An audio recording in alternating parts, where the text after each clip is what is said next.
세상에 떠도는 기묘한 괴담들. 첫 번째 이야기, 나를 미친 듯이 저주하던 여친의 아버지. 예전에 여자친구랑 동거할 당시의 일이다. 사실 동거를 시작한 이유도 여자친구가 그녀의 아버지와 큰 싸움을 했기 때문이었다. 그녀의 아버지는 목수 일을 하셨는데 상당히 완고한 분이셨다. 그다지 만난 적은 없지만 나에게 있어서 상당히 두려운 존재였다.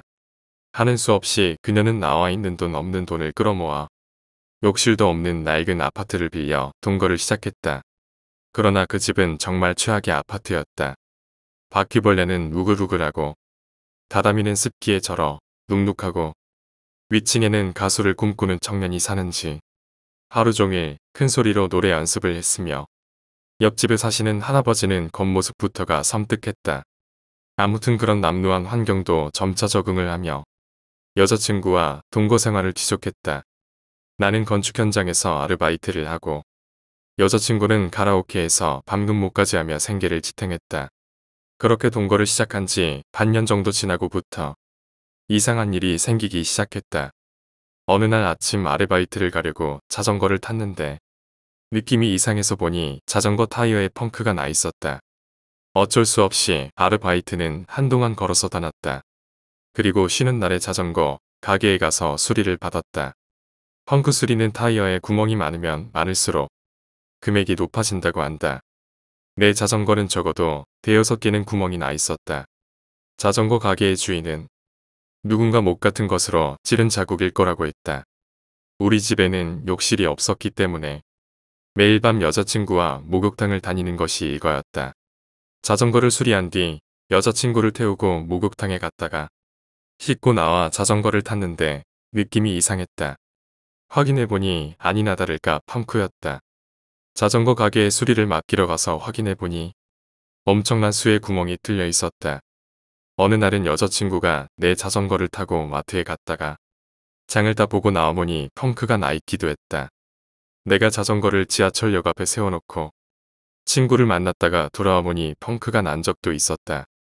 하도 빈번히 펑크가 나다 보니 타이어는 이미 손을 댈 수 없을 정도로 너덜너덜해져 있었다. 자전거 가게 주인 말에 따르면 앞뒤 바퀴 둘 다 새 걸 다는 것보다 차라리 자전거를 새로 사는 편이 낫다고 했다. 그런 식으로 나는 자전거를 새로 사고 다시 펑크 공세에 시달리다가 다시 새 자전거를 사는 것을 반복하다. 어느덧 자전거를 세 대째 갈아치우게 되었다. 도대체 누구 짓인지는 모르지만 무차별적 장난이라고 치기에는 당하는 횟수가 너무 많았다. 누군가 우리를 스토킹이라도 하지 않는 이상 이렇게 우리 자전거만 집중해서 노릴 리가 없다. 나와 여자친구의 짜증은 거의 극에 달했다. 위층에 살던 가수 지망생, 옆집에 사는 섬뜩한 노인, 의심의 의심은 꼬리를 물었다. 무엇보다도 결정적 사건은 여자친구와 여행을 갔을 때였다. 렌트카를 빌려서 둘이서 멀리 여행 갔다 돌아오는 길이었다. 휴게실에서 밥을 먹고 차에 탔는데 이상하게 기우는 느낌이었다. 설마 하며 내려서 자동차 타이어를 확인해보니 오른쪽 앞바퀴와 뒷바퀴에 펑크가 나 있었다. 화가 나기는커녕 무섭기까지 했다. 우리의 여행 계획은 어떻게 알았으며 단지 바퀴를 펑크내고 싶다는 일념으로 여기까지 쫓아온 건가? 집념도 보통 집념이 아니었다. 도대체 우리가 무슨 짓을 했길래 이렇게 원망을 받는 것일까? 도청기라도 설치되어 있나 싶어. 여자친구와 집안 콘센트란 콘센트는 전부 분해해서 뒤져보았지만 도청기 같은 것은 물론 발견되지 않았다. 그러던 어느 날 나는 건축 현장에서 아르바이트 하던 중 부상을 입었다. 못을 보지 못하고 힘껏 밟아버린 것이다. 곧장 병원에 가긴 했지만 못이 녹슬었을 가능성도 있고 해서 상당한 의료 조치를 받았다. 집으로 돌아가 여자친구에게 말하자 대번에 얼굴이 어두워졌다. 만약 자기가 타이어라고 치면 펑크가 난 상황인 거래. 나는 그녀의 말을 듣고 처음으로 나의 상처와 펑크 사건들을 연관지어 생각하게 되었다. 그럴 거라고까진 생각지도 못했다. 하지만 만에 하나 정말로 내가 그 펑크 사건들의 일환으로 다친 거라면 범인은 인간이 아닌 존재인 건가? 그렇다면 필시 이것은 저주의 한 종류일 것이다. 여자친구는 금방이라도 울 듯한 표정이었다. 그럴 리가 없잖아. 나는 여자친구를 안심시켰지만 내 심속으로는 무서워 어쩔 수가 없었다. 어떤 상황을 생각해도 최악으로 치닫고 만다. 혹시 이 아파트가 저주를 받은 것은 아닐까? 나는 혹시라도 여자친구까지 다치게 되는 것은 아닌가? 그게 가장 두렵고 무서웠다. 다행히도 아직까지 여자친구의 신변에 이상은 생기지 않았다. 몇 주간 고민 끝에 여자친구를 다시 본가로 들여보내기로 했다. 혼자서 그 낡은 아파트에 사는 것은 무서웠지만 내 본가는 상당히 먼 지방에 있어서 돌아가기가 힘들었다. 그렇다고 새로운 보금자리를 구할 경제적 여유도 없었다. 다리의 상처 때문에 아르바이트를 나갈 수도 없었다. 어쩔 수 없이 나는 그 아파트에 계속 남아 생활했다. 그러나 뜻밖에도 그녀가 본가로 돌아가자 그렇게 빈번히 발생하던 펑크 사건이 거짓말처럼 그쳤다. 여자친구도 의아해했다. 우리는 동거는 그만두었지만 여전히 교제를 지속했다. 펑크 사건이 멈추고 평온한 나날이 흐르던 어느 날이었다. 여자친구의 아버지가 돌아가셨다. 그리고 장례식에 참석하기 위해 찾아간 그곳에서 이상한 이야기를 들었다. 돌아가신 여자친구의 아버지가 나를 상당히 미워했다는 것이었다. 소중하고 소중한 딸을 빼앗아간 남자라고 인식했던 것 같다. 여자친구의 아버지는 목수였다. 못을 접할 기회가 많은 직업이다. 그는 나에 대해서 미움과 원망을 담아 매일 몇 번이고 목재에 못을 박았다고 한다. 마치 지피령의 못을 박듯이 말이다. 그렇게 하고 나면 기분이 상쾌하더라고 하던데.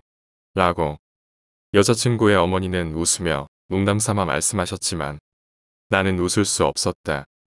물론 그분의 행동과 자전거 펑크 사건, 내 다리에 상처에 연관이 있을 거라고는 생각되지 않지만 왜인지 나는 영정을 쳐다볼 수가 없었다.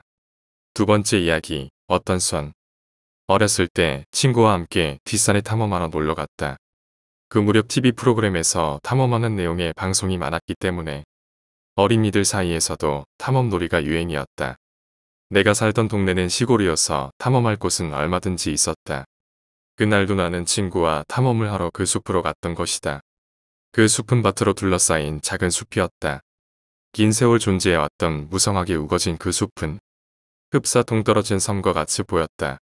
아이가 오르기에는 조금 빽빽하고 가파른 숲이었지만 우리는 몇 번이고 미끄러지고 떨어지며 어떻게든 숲에 올랐다. 무더운 날이었다. 숲을 오르다가 녹초가 된 우리는 나무 그늘에 앉아 잠시 휴식을 취하고 있었다. 문득 숲 안쪽에 시선이 갔다. 숲의 정중앙 측에는 한 송이의 하얀 꽃이 피어 있었다. 나뭇잎 사이로 뿌려지는 빛이 마치 스포트라이트처럼 그 꽃을 비추고 있었다. 실로 아름다운 광경이었다. 나와 친구는 그 아름다움에 감동하여 잠시 동안 꽃을 감상했다. 진짜 예쁘다. 우리 조금 더 가까이 가서 보자. 친구가 먼저 일어나 그 꽃을 향해 다가갔다. 그러나 갑자기 울음이 섞인 비명을 지르더니 친구는 반대 방향으로 튀기 시작했다. 친구가 왜 갑자기 달아나는지 이해가 되지 않아. 잠시 그 모습을 바라보다가 나도 함께 일어나 그의 뒤를 따랐다. 숲을 벗어나기 직전 꽃을 향해 마지막으로 돌아보았을 때 나는 깨달았다. 그것은 꽃이 아니었다. 새하얗고 가느다란 사람의 손이었다. 지면 위로 솟아있는 그 손은 격렬하게 흔들리고 있었다. 우리는 그 숲에서 정신없이 달아났다. 세 번째 이야기, 검은 형상. 나는 나가사키 시내에 있는 대학에 다녔었다. 4학년 여름 때 동아리 회식에서 2차로 노래방을 갔다가 집으로 가는 길이었다. 전차는 끊겼고 버스도 배차 시간이 너무 길고 택시도 잡히지 않아서 결국 걸어가기로 했다. 가는 길에 있는 평화공원은 심령 스팟으로 유명해서 이 밤중에 그 옆을 지나가고 싶지 않았지만 집에 가려면 그 길을 반드시 지나갔어야 했기 때문에 어쩔 수 없었다. 공원에 가까워질수록 구석 쪽에 인기척이 느껴졌다. 가까워지면서 본 그것은 사람의 형상 같은 검은 그림자였다. 형체를 식별하기가 쉽지 않았지만 두 눈만은 생생했다. 나는 그것과 눈이 마주치고 말았다. 무서워서 눈을 피하고 걷는 속도를 높였다. 바로 등 뒤에서 뚜벅뚜벅 발소리가 들리기 시작했다. 소름이 돋았다. 핸드폰을 꺼내들고 문자를 보내는 척, 인터넷 서핑을 하는 척, 딴청을 부리며 횡단보도를 건너려는데 하필 신호가 빨간불로 바뀌고 말았다. 밤중이었지만 근근히 자동차가 다녀서 무단 횡단을 할 수가 없었다. 걸음을 멈추고 서서 신호를 기다렸다. 그러자 뒤따라 오던 것이 내 옆에 나란히 서더니 고개를 숙여 내 얼굴을 들여다보았다. 불에 그을린 듯한 냄새가 나서 토할 것 같았지만 필사적으로 보이지 않는 척했다. 눈이 마주쳤기 때문에 내가 볼 수 있는지 확인하려 했던 것 같다. 저 앞에 택시가 오길래 잡아 타려고 했는데 승차 거부를 당했다. 길을 건너서도 따라오는 데다 집까지 따라오면 어쩌나 싶었다. 그때 아까 날 지나쳐갔던 택시가 다가와서 내 앞에 섰다. 이상한 검은 물체보다는 이상한 기사 아저씨가 낫겠다 싶어서 망설임 없이 올라탔다. 내가 타자마자 택시는 출발했다. 학생, 보였던 거지? 백미러 너머로 눈이 마주친 기사가 나에게 말했다. 얼굴에 경련이 일었다. 미안하네. 아까는 학생 뒤를 따라오던 검은 것이 보여서 나도 모르게 승차 거부를 해버렸네. 기사님 눈에도 그 검은 존재는 보였던 것이다. 하지만 구해야겠다는 생각을 해서 다시 유턴을 해서 와준 것이다고 했다. 저런 종류가 제일 끈질긴 타입이야. 안 보이는 척한 거 정말 잘했어. 기사님 말씀에 따르면 그 검은 존재의 정체는 원폭에 희생된 사람들이라고 한다. 1년 내내 그 모습을 드러내는데 여름이 되면 특히 수가 늘어나며 평소와 같은 얌전한 모습과 다르게 아까처럼 사람을 따라다닌다고 했다. 나는 그날 그 검은 존재에게서 나던 냄새를 맡은 이후로 폐에 문제가 생겨서 대학을 중퇴하게 되었다. 병원에 가서 엑스레이를 찍어보니 폐에 검은 그림자가 있어서 암이니 폐렴이니 진단이 분분했지만 재촬영해보니 검은 그림자는 어느새인가 사라졌다.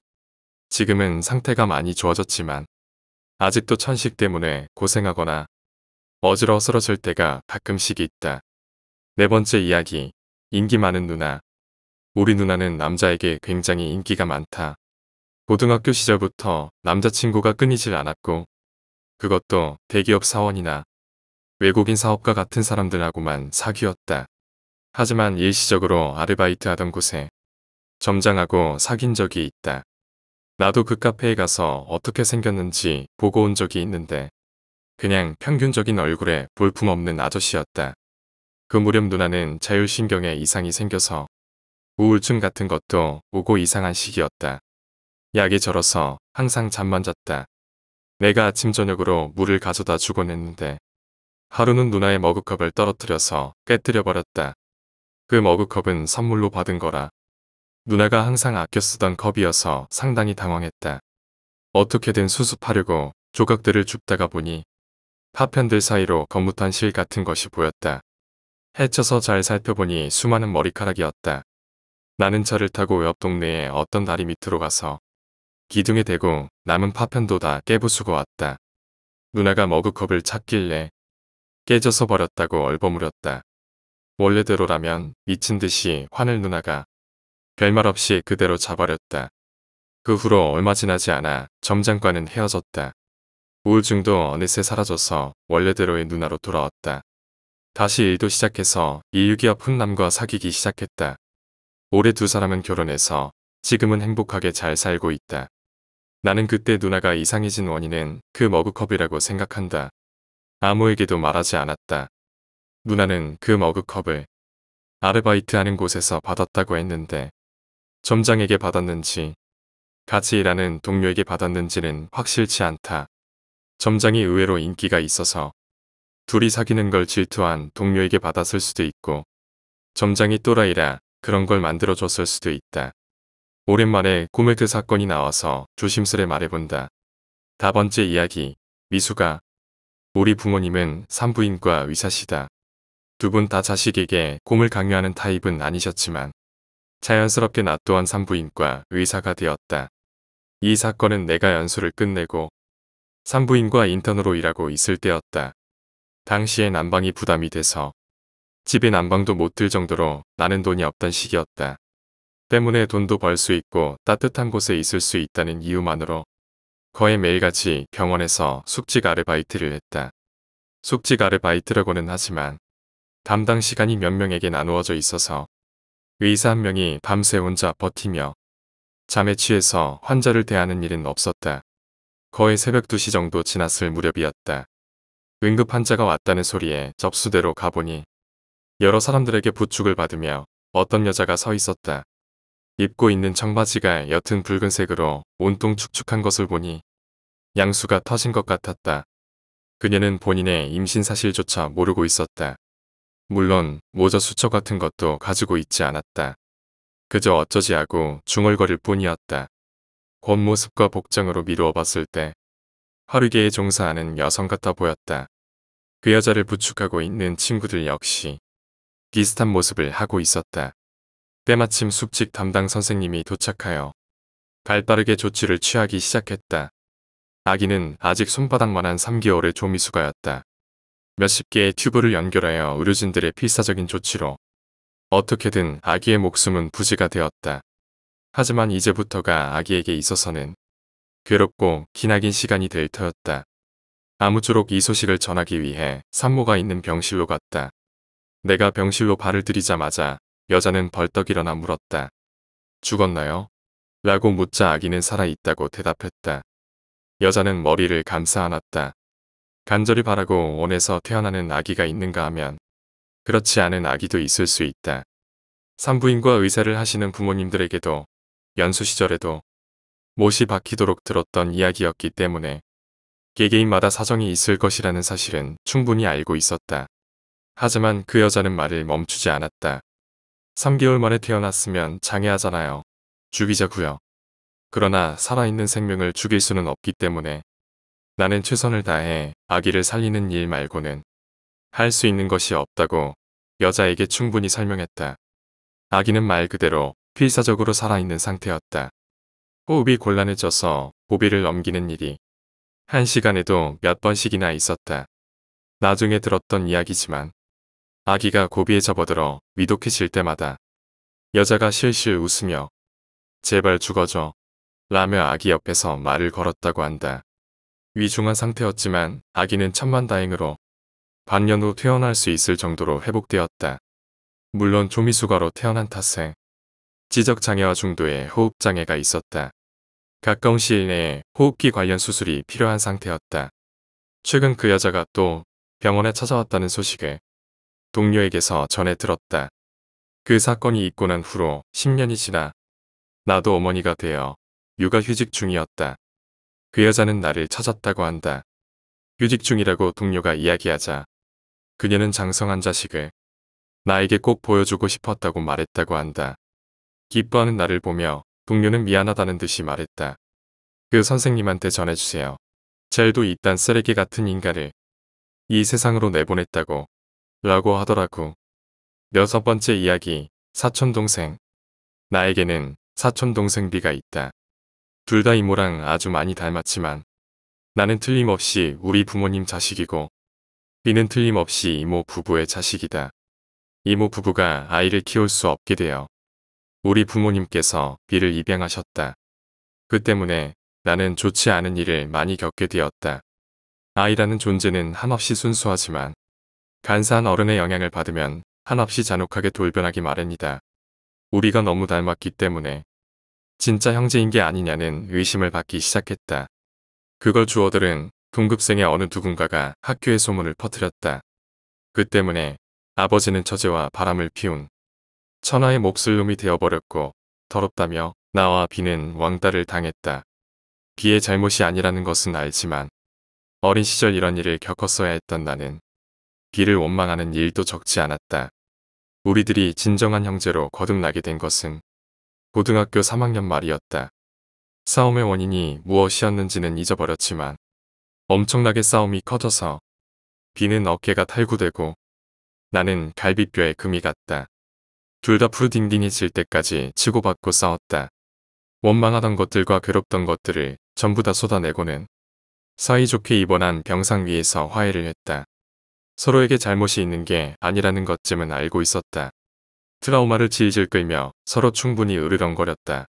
모든 원망을 쏟아내고 나니 생각보다 쉽게 서로를 이해할 수 있었다.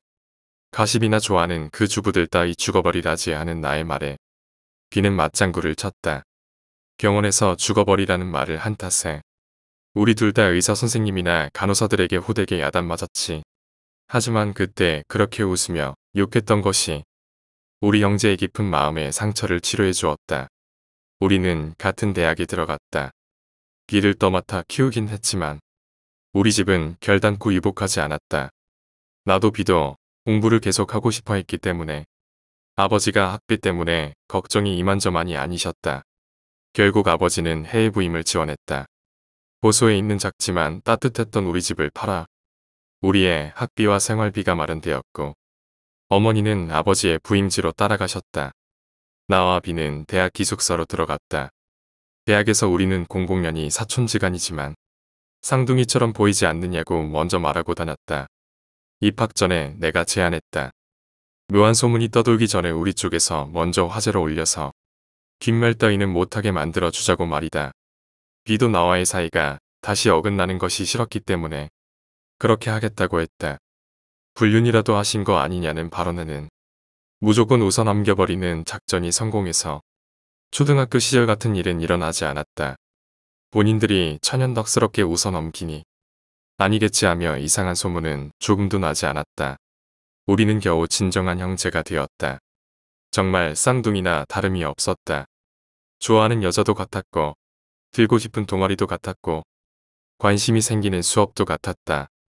2학년 때부터 무엇인가를 선택할 일이 점점 많아졌지만 막상 서로의 신청서를 보면 선택 내용이 거진 같아서 둘이서 한바탕 웃곤 했다.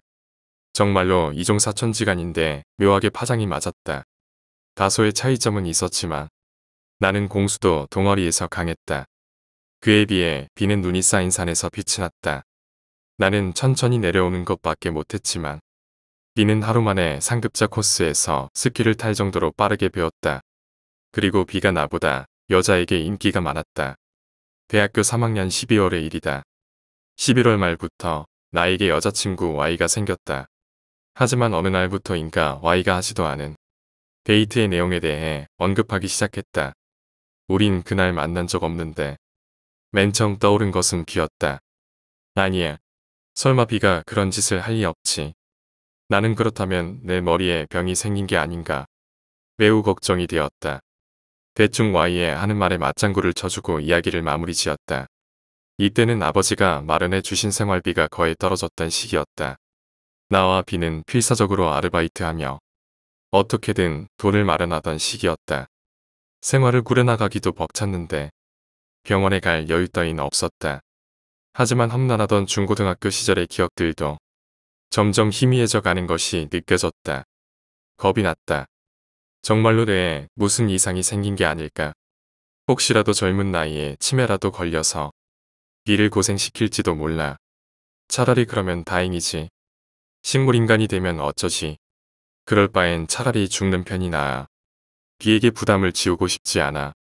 비만이라도 훌륭하게 성장해줬으면 좋겠어. 진심으로 그렇게 생각했다.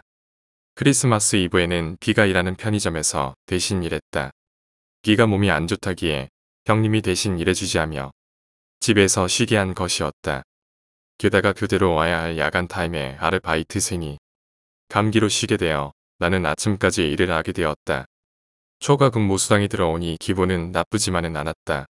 비에게 전화를 해서 집에 못 들어간다고 말했다. 새벽 1시까지 일하고 있으려니 점장 사모님이 왔다. 학생인데 이런 시간까지 일하게 해서 미안하다며 봉투를 주셨다. 5,000엔이 들어있었다. 좋은 일만 생기는구나 하고 나는 기분이 좋았다. 집에 가는 길에 반찬 가게에 들려서 나와 비가 좋아하는 가라아게를 잔뜩 샀다. 기숙사에 돌아오니 고요했다. 자고 있을 것 같아서 깨우지 않으려고 부엌 불만 살짝 켜고 냉장고에 가라아게를 넣었다. 그런데 갑자기 여자의 목소리가 들렸다. Y였다. 돌아보자 Y가 어깨까지 담요를 덮고 있었다. Y와 함께 있는 비에 벗은 몸이 보였다. 부엌에 든 식칼이 눈에 들어왔다. 나는 Y의 말에 대답하지 않고 오로지 식칼만을 바라보았다. 나는 저 식칼을 손에 쥐고 싶은 충동이 점점 강해짐을 느꼈다. 하지만 그렇게 하지 않았다. 손을 뻗어 식칼을 잡기 직전에 아버지의 얼굴이 눈앞에 떠올랐다. 마음을 추스렸다. Y는 겁에 질린 얼굴로 이런 나를 바라보고 있었다. 기나긴 한숨을 쉬었다. 비는 자고 있었다. 와인은 옷을 대충 챙겨 입고 허둥지둥 나가려고 했다. 택시가 잡히는 곳까지 데려다 주겠다고 나도 따라 나섰다. 와인은 자꾸 나를 비군이라고 불렀다. 비를 두들겨 깨워서 와이를 보냈다고 말했다. 비의 짐을 다 내던져 버리고 비도 내쫓았다. 오밤 중에 기숙사에서 온통 소란을 피운 덕분에 같은 층의 학생들에게 민폐를 끼치고 말았다. 비는 거의 2주 가까이 나를 따라다니며 무릎을 꿇고 사과했지만 나는 무시했다. 내가 가는 길 방향에 있을 때는 주저하지 않고 밟고 지나갔다. 그렇게 철저히 무시하기를 지속하자 비는 사라졌다. 그렇게 비가 사라진 후 몇 주 후에 교수님이 나를 불러냈다. 선불로 지불해둔 내년의 학비를 건네주셨다. 비가 자퇴서를 내려와서 학비를 환불받고는 형에게 전해달라며 교수님께 맡기고 갔다고 말씀해 주셨다. Y는 그때 그 농담이 아니었음을 알게 되었다. Y는 내게 사과하러 와서 헤어지겠다고 말했다. 그대로 우리는 헤어졌다. 그 후로 몇 년이 흘렀다. 요즘 들어 퇴근해서 집에 오면 현관문 앞에 무릎 꿇고 있는 비가 보인다. 내가 보는 환각 속의 비의 목에는 구멍이 뚫려 있었다. 이 이야기를 부모님께 말씀드리자 아버지는 얼마 전에 비가 투병 끝에 죽었다고 하셨다. 비는 부모님께 가서 엄청난 잘못을 저질렀노라고 자백하고 더 이상 형의 얼굴을 볼 수 없다며 학교를 자퇴한 후 호스트 일을 시작했다고 한다. 암이라는 것을 알기 1년도 더 전부터 목의 위화감을 느꼈는 모양이지만 호스트라는 직업의 특성상 영업시간 이외엔 지쳐서 자느라 병원에 갈 시간이 없었다는 것 같다. 알아챘을 땐 이미 인후암이 전신으로 퍼져 골수까지 침범당한 상태였다. 후반엔 약도 듣지 않아서 매일 고문을 당하는 듯 앓다가 죽었다고 한다. 네가 목숨을 걸고 벌어들인 돈은 아버지를 통해서 내 대학원을 졸업할 때까지의 학비로 쓰였다는 것을 이제 와서 나는 알게 되었다. 더 이상 사과하지 않아도 된다고 아무리 말을 걸어도 환각 속의 비는 고개를 들지 않는다. 사람이란 미련을 남긴 채 죽어서는 안 되겠구나. 생전에도 마음고생을 하다 죽고 나서 겨우 용서를 받았는데도 용서받았다는 사실조차 알지 못하다니 지옥이 따로 없지 않은가. 7번째 이야기, 거미 괴담. 나는 거미를 매우 싫어한다. 그 원인이 된 사건은 초등학교 시절로 거슬러 올라간다. 당시 우리 집은 효고현의 S라는 곳에 위치한 어떤 아파트에 살고 있었다. 동네 안에 아파트가 3채가 있었고 그중 한 곳의 8층 제일 안쪽 집이었다. 8층에는 나와 동갑인 사내 아이가 나를 포함하여 3명이 있었다. 우리는 다들 사이가 참 좋아서 항상 아파트 앞에 공원이나 여러 장소를 놀러 다녔었다. 아파트 뒤에는 커다란 산이 있어서였을까. 이 동네에는 유난히 거미와 모기가 많았다. 우리 3명 이외에도 이따금 함께 놀았던 티군이라는 아이가 있었다. 티군은 아파트 1층에 살고 있는 조금 내성적인 아이였다. 밖으로 놀러 다니는 것보다 집에서 장난감을 가지고 노는 것을 좋아했다. 매일같이 모험하고 놀러 다니는 우리 3명과는 거의 한 달에 서너 번 정도밖에 놀지 않았다. 어느 날 나는 혼자서 티군네 집에 놀러 갔다. 우리 아파트의 1층은 어두컴컴했다. 공교롭게도 그날은 흐렸기 때문에 복도가 저녁 때처럼 어두웠다. 그래서 티군의 집으로 들어갈 때까지 꽤 불안해했던 것을 기억한다. 티군의 집을 두드리자 티군과 그의 어머니가 맞이해 주어서 조금은 안심이 되었다. 티군은 구급차와 경찰차 장난감을 가지고 나왔다. 우리는 어린이답게 스토리를 지어내고 자동차를 가지고 놀았다. 한동안 놀다가 문득 위를 쳐다보니 티군 내 장식장 안에 못 보던 장난감이 놓여있는 것이 보였다. 레일이 입체적으로 교차한 참으로 재미있을 것 같은 생김새였다. 저 장난감도 가지고 놀자 라고 말하자 망가져서 못 가지고 논다고 티군이 정색하며 말했다. 하지만 나는 저런 장난감을 본 적도 없었다. 저번에 놀러왔을 때 내가 망가뜨렸다는 것이다. 티군은 장난치는 기색도 없이 단호하게 말했다. 그때 티군의 어머니가 방에 들어와서 세탁이 끝난 옷들을 널기 시작했다. 아주머니, 티군이 자꾸 제가 장난감을 망가뜨렸다고 거짓말해요. 나는 티군의 아주머니에게 일렀다. 하지만 아주머니는 나에게 이렇게 말했다. 저번에 놀러 왔을 때 내가 망가뜨렸잖니. 당시 나는 5살이었다. 특이하게도 나는 3살 정도부터 철이 들기 시작했기 때문에 5살 때는 친구의 장난감을 부쉈는지 아닌지 정도는 판단할 수 있는 자아가 형성되어 있었다. 그리고 물론 나에게 그런 기억은 없었다. 애시당초 그 장난감을 보는 것도 처음이었다. 이해가 되지 않았다. 나는 그때 태어나서 처음으로 부조리라는 느낌을 받았던 것 같다. 필사적으로 티군네 집에 놀러 갔던 날의 기억을 더듬어 보았다. 하지만 역시나 아무것도 기억나지 않았다. 점점 그 집에 있는 것이 견딜 수 없어졌던 나는 집으로 돌아갔다. 나에게 있어서는 상당한 충격이었기 때문에 어머니와 아버지께도 말씀드리지 못했다. 그 후 얼마 지나지 않아 우리 가족은 도쿄로 이사하게 되었고 키군의 장난감에 대한 수수께끼는 미해결로 남게 되었다. 이사 가고 얼마 후 숙모에게 생일 선물로 파블로 곤충기를 받았다. 너무나 마음에 들어서 몇 번이고 되풀이해서 읽었다. 나는 곤충을 매우 좋아하게 되었다. 이사 간 곳이 도쿄치고는 자연환경이 가까운 구였기 때문에 집 근처에서 여러 종류의 곤충을 채집하고 놀 수 있었다. 하지만 이상하게도 거미만큼은 정을 붙일 수 없었다. 정이 안 가는 수준이 아니었다. 거미를 떠올리는 것만으로도 온몸에 털이 찌뼛하고 서는 느낌이었다. 세월이 흘러 고등학생이 되어도 나의 거미 혐오는 고쳐지지 않았다. 어느 날 어머니와 함께 어릴 적 자랐던 동네에 대한 추억 이야기를 하게 되었다. 여러 가지가 그리워져 감상에 잠겨 있는데 어머니가 불쑥 이런 말씀을 하셨다. 너 지금도 거미를 싫어하지만 어릴 때는 더했어. 오밤중에 갑자기 거미 때문에 발작을 일으키지 뭐니. 나는 또래에 비해 어릴 적 기억이 매우 뚜렷한 편이다. 하지만 한밤중에 자다가 울부짖으며 일어난 기억 따위는 전혀 없었다. 어머니 말씀으로는 내가 울부짖는 모습이 너무 생생해서 마치 눈앞에 정말로 거미가 있기라도 한 듯이 벌벌 떨었다고 했다. 하도 그런 일이 빈번히 발생해서 부모님은 나를 병원에 데려갈까 진지하게 고민하셨을 정도라고 한다. 점점 내 머릿속은 뒤죽박죽이 되어갔다. 아무리 그래도 그렇게 심각한 일이었다며 기억을 해야 맞지 않을까. 하지만 나에게는 전혀 기억이 없었다. 그러고 보니 떠오르는 일이 있었다. 그렇다. 키군의 장난감 사건이었다. 갑자기 무엇인가가 떠오를 듯 키군의 어두컴컴한 방이 머릿속에 펼쳐졌다. 하지만 가닥이 잡힐 것 같은 순간 아슬아슬하게 기억의 끈이 끊어지고 말았고 그 이상은 도저히 생각나지 않았다. 그때 어머니가 웃으며 한마디 하셨다. 우리 살던 아파트 뒤쪽이 산이었잖니. 그래서 엄청나게 큰 거미가 가끔 나왔었어. 그렇게 큰 거미를 어릴 때부터 봤으니 싫어질 만도 하려나. 그 순간 내 머릿속에 몇 가지의 이미지가 동시에 뿌려졌다. 키군과 함께 그의 방 안을 뛰어놀던 장면. 키군의 레일 자동차 위에 내가 넘어지는 장면. 키군이 바닥에 앉아 울고 있는 나를 비난하는 장면. 키군의 어머니가 손보다도 커다란 거미를 들고 내 입에 넣었던 그 감촉. 정신이 들고 보니 나는 끙끙거리며 머리를 감싸 안고 방 안을 뒹굴고 있었다.